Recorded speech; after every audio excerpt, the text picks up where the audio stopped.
Handling auto suggestions or handling autocomplete is actually an everyday activity when you start automating any application. Now you find whether Google or MakeMatrip or any other application, this is the default thing that you will be facing every single day. Hey, hi everyone, this is Mukesh Otwani from learn-automation.com. In this lecture, I will show you how you handle auto suggestion or autocomplete in Playwright. So to get started, let me show you one scenario. This is the very basic scenario, but if you are able to understand this example, you can automate any application with a similar feature. For example, right now I have Google, so if I type anything, let's say my name, Mukesh Otwani, and I'm getting multiple auto suggestions, or you can say autocomplete. So now let's say if you have to select some option, let's say if you click on courses, it will redirect you to the couple of websites or the videos where the course is published. So this is generally what we do. We type something, we get some keywords, and then we'll click on it. Another option is I will just use arrow down from my keyboard. So Selenium, GitHub, course, interview question, and so on. And once I will come to a specific, options, I will hit enter. That is also another option to do it. Now we'll see both the scenarios, and at the end I will tell you which is the recommended one, which is not recommended one. But ultimately, as a automation test engineer, you should know both the approaches, because some might work, some might not work for you. But I will show you both the scenarios, and at the last we'll discuss which one is recommended. So I already created one spec file. This is handle autosuggestion.spec.js. I have one of the test, and I already have written await page.go to google.com. What we can do, first thing we have to do is inspect this element, and now we have multiple options. I can use any of the attribute, but since class looks very dynamic, data world and other fields are not looking that promising, so I will go with this name equal to Q, or if I want to write XPath or CSS, I can go with title, search, or area label. Let me take name equal to Q. So I will write await page dot locator. Now CSS I'm going to write, so I will write XPath or CSS, everything is supported here. So let's say if I go with XPath or CSS, I will write text area, that is the tag name, right? Then bracket name equal to Q. So this will find that particular element. Then I will use dot type method, and I will write the keyword that I'm looking for. In my case, I'm writing Mukesh Otwani, but you can go ahead and write any other keyword that you're looking for, and that will give you multiple suggestions. So I'm going to show you the first approach, where I will use keyboard activities. Now for the keyboard activities, I have created a detailed video. If you see this, how to handle keyboard actions in Playwright. So this is a detailed video where I discussed how to handle single keyboard, multiple keyboard activities, arrows, shift, multiple keys. So please go ahead and watch, because in your application you might interact with keyboard activities as well. Now coming back to this scenario, if I type again Mukesh Otwani, I'm getting multiple options, right? So if I just use Playwright, and if I do not wait for something, it will be very fast, and I will not be getting this suggestion, because the moment I type, it takes 1 second to show all these options. So I will wait until these options are not coming. I have to wait. So now what I will do, I will write a quick locator, which will wait until these items are not listed. So this is a div tag. I will go with li tag, and you can see role equal to presentation. So if you look carefully, let me scroll, make it small. And now if you look carefully, all these items that is listed here, right, are available here. So this is the first li, second li, third li. So this is li1, li2, li3, and so on. So basically I will wait until all these li's are not visible. For this, in Playwright we have a very handy method. I will say await page, not performance, sorry. Let me write page dot wait for selectors. Now here I will provide the locator for that selector I want to wait.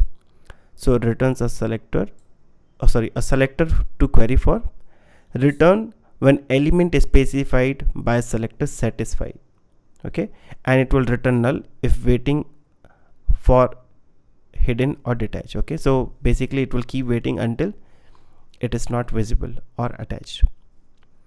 Here I will write the locator.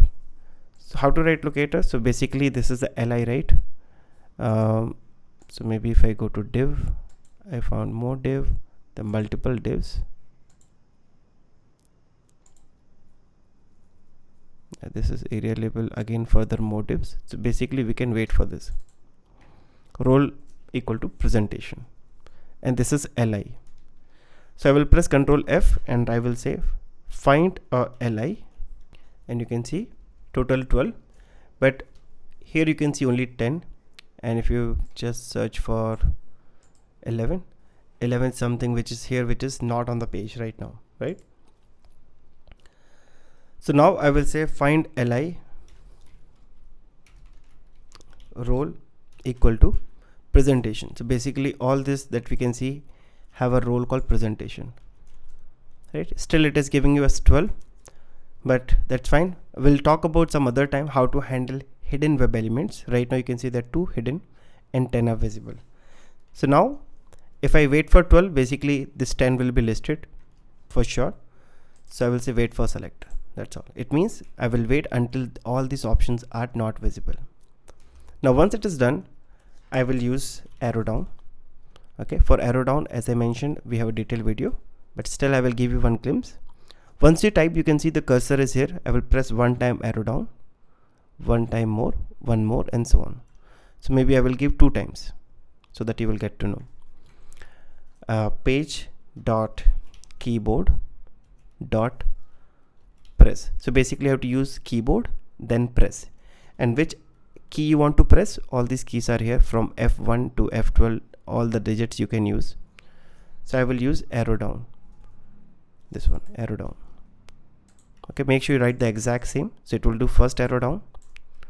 I will do one more arrow down. So page dot keyboard dot press again, and then arrow down again, and after arrow down I have to hit enter, right? So let's say like this. So it will show my GitHub repository. So after this, await page dot keyboard dot again press and enter. So for enter again, this one, make sure you write the exact same. So it's enter now, and let's see how it is working. So I will directly click on this. It's running my test. It will start a session. 1, 2, and here we go. See, if you notice this time when I did manually, the second option was coming GitHub, but when I executed via Playwright, the second option was YouTube, and it selected YouTube. So again, if you type manually, the searches are coming differently. So using keyboard activities, you might get some different result if the application is too dynamic, right? Right now I'm using Mukesh Utwane. Maybe if I write, let's say Playwright, let's see how it works. So Playwright, and run it again. See, again starting. So second option is Playwright automation. It's selected, and here we go. So that's how you can handle this. If your values, you're not worried about which value it has to select, just press 2 times arrow down and hit enter. The second approach would be where you will find a specific element, and then you will go ahead and select a particular keyword, and then you will click. So in this case, what I will do, I will create let's say one more test. So in the same file I will do that, and I will write test dot only. So basically I have 2 tests, but it will execute only this particular one. First one it will not run. So that's how we can do using test dot only. So this will be same, this will be same. Now what I will do, let me do one thing.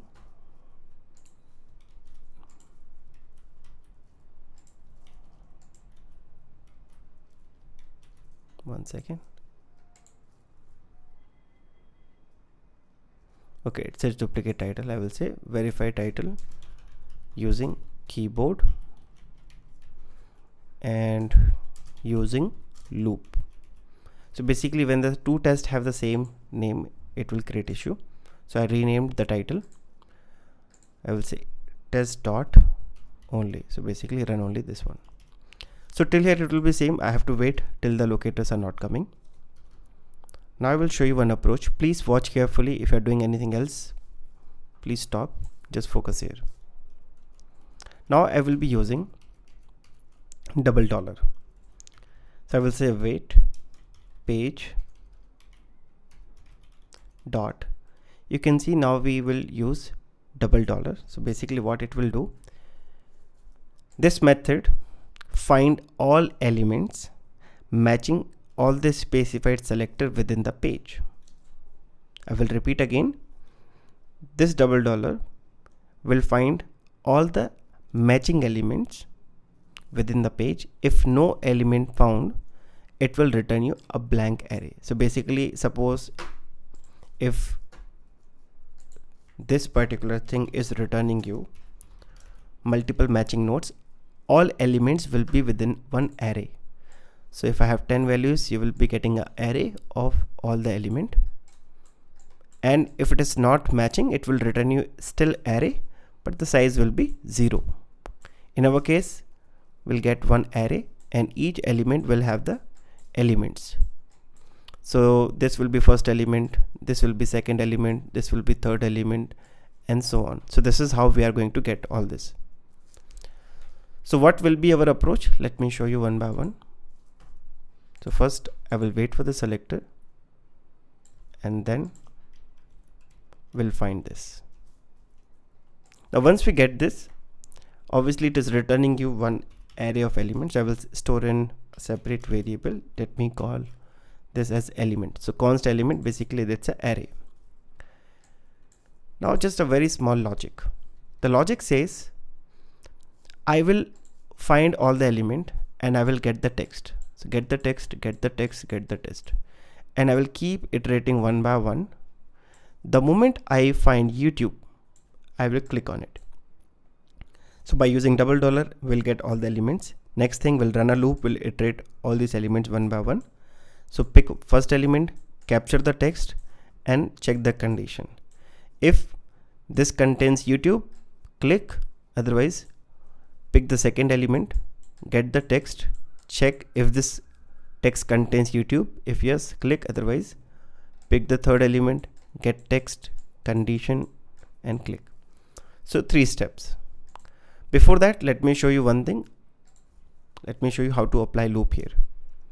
So write await again. You have to use await all the time. But before that, let me start a loop. I want to start a loop from 0 because index will start from 0. Now if you're completely new to JavaScript as well, I would recommend to watch my previous series where I discussed basics of JavaScript. Now I will use element. Let me call this elements. Then I will call dot length property. So I will get the length. It means if I have got 10 values, it will run from 0 to 9, right? 0 to 9. If I get 100 values, 0 to 99.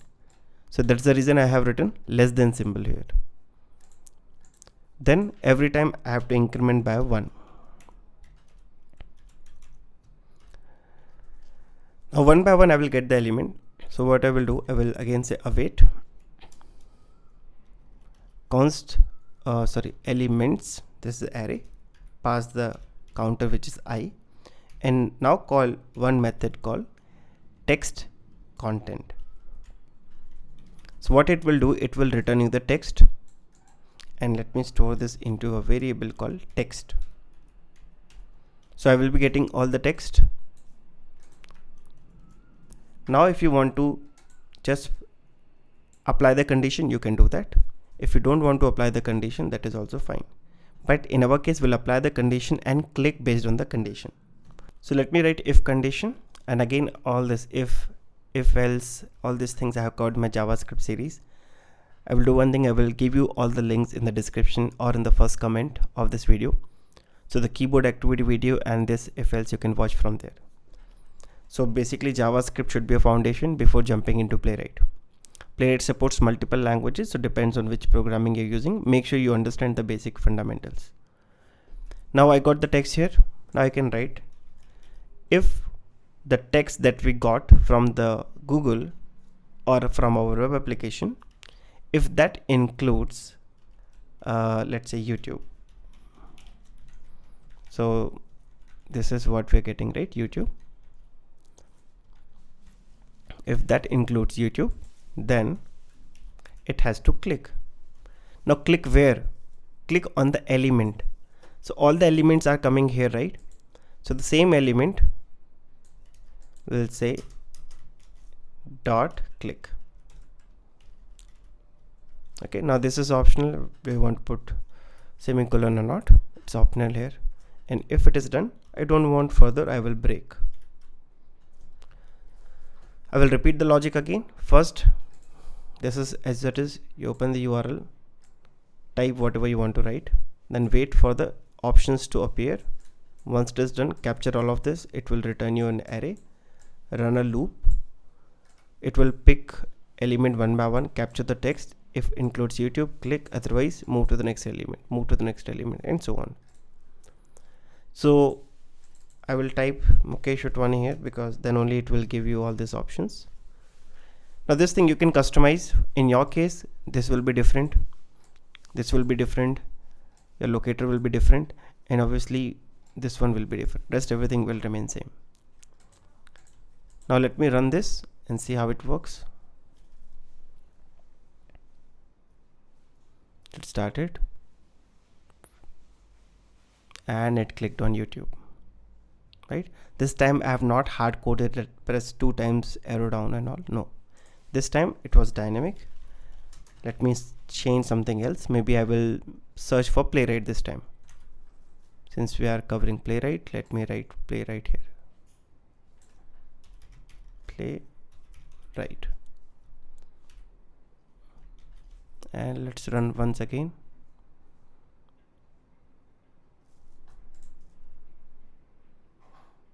Okay, sorry, I did a mistake. I should have written Playwright here. So let me write Mukesh Utwani here, and let me change this Playwright. Yeah. Let's execute again. Type Mukesh Utwani. It will find Playwright at the last before JMeter. And here we go. Yeah. So that's how you can interact. Okay, how you can handle the auto suggestion, autocomplete. See, there are multiple ways. These are just 2 ways. Please give a try. Let me know if you face any issue, and if you're looking for more videos in this type, please let me know in the comment section. Just a small request, if you are new to this channel and if you like this video, please share this video with your colleagues, those who are learning Playwright. And yeah, in case any other questions, let me know in the comment section, and I will see you in the next video. Till then, bye bye, take care.